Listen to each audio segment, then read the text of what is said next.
This is Dolynny TV, ladies and gentlemen. Welcome back to another edition, not of Edmonton Oilers discussion today.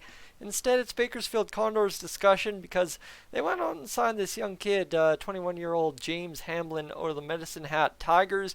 He was the captain there for the past few years, and of course, he was also there when my good buddy, who you may remember from the Battle of Alberta preview earlier in the hockey season. Is that still a coined term that we can use earlier in the hockey season? Or is it last hockey season at this point? Shay Getzinger joining us from Toronto this evening. Shay, how are you doing? Good, Tyson. Thanks for having me again. Doing good. A little cold here in Toronto this afternoon, but A little cold. yeah, a little cold, a little chilly, a little rainy, a little cloudy. Oh, there we go. We uh, Yeah, we down here in Calgary didn't get much rain. It kind of rained all around the place, but nowhere close to us in terms of where I was anyway. So, I want to ask you about James Hamlin. You were there during the 17-18 season with Medicine Hat Tigers.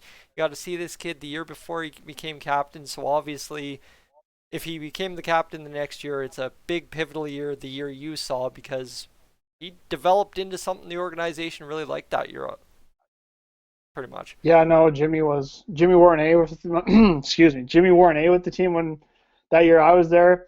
Did everything you could ever ask for a guy, right? Full 200-foot game. Just a good leader. Good leader. Good kid.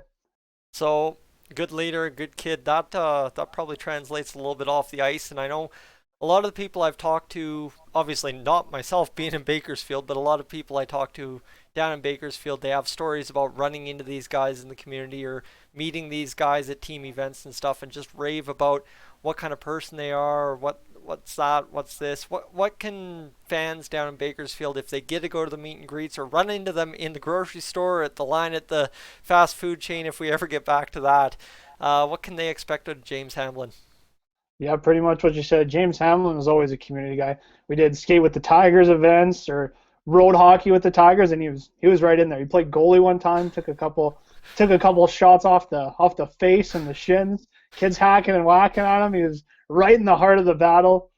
No, James always signing things for kids. You know, kids come up, hey, can you sign my jersey, my hat? Hey, can I get a picture? He never shied away. Just fabulous kid in the community and just for the community. Okay, so I'm gonna not take down your graphic. I'm gonna take down the graphic over top of my video camera right here.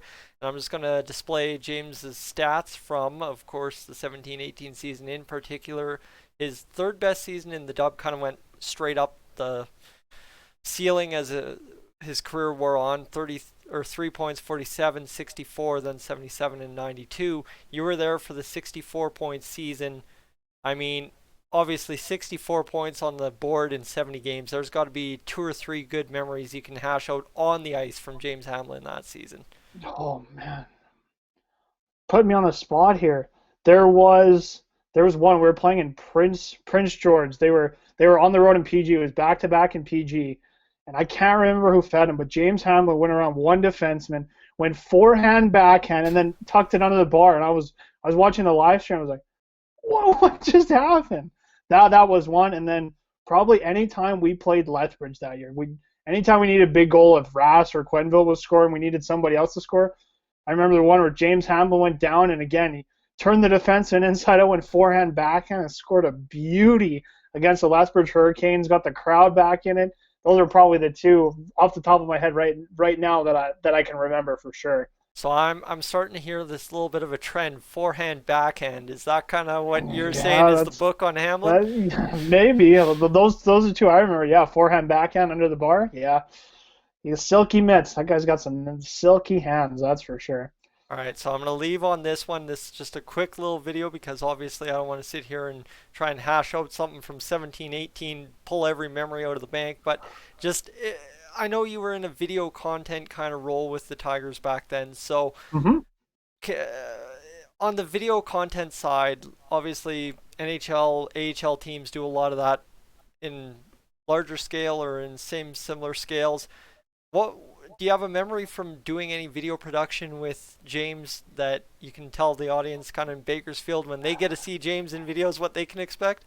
Oh, he's kind of a funny character. He learned a lot from Mark Rassel. Mark Rassel would always play a joke with me. I'd ask a question one time, and I remember asking James, so what do you need to do to beat Lethbridge tonight? He looked at me, score more goals, and then he gave me the canned answer that I was looking for. But just joking with you all the time, just funny little things like that. Or when we're interviewing other guys, he'll come with his phone, put his phone like right beside a guy, or take a hockey stick and the good old Yeah. like no, he's just so funny. He's such a good guy to be around. So there you go, Bakersfield Condors fans. Expect Ryan Holt to have a blast with this guy down in Condors Town when he gets down there. Hopefully, I don't know, November, December seems to be what we're starting to talk about. So Shay, thank you for joining me this evening. And ladies and gentlemen, this is Dolynny TV. He's Shay Getzinger. I'm Tyson Dolynny. We are up on out of here.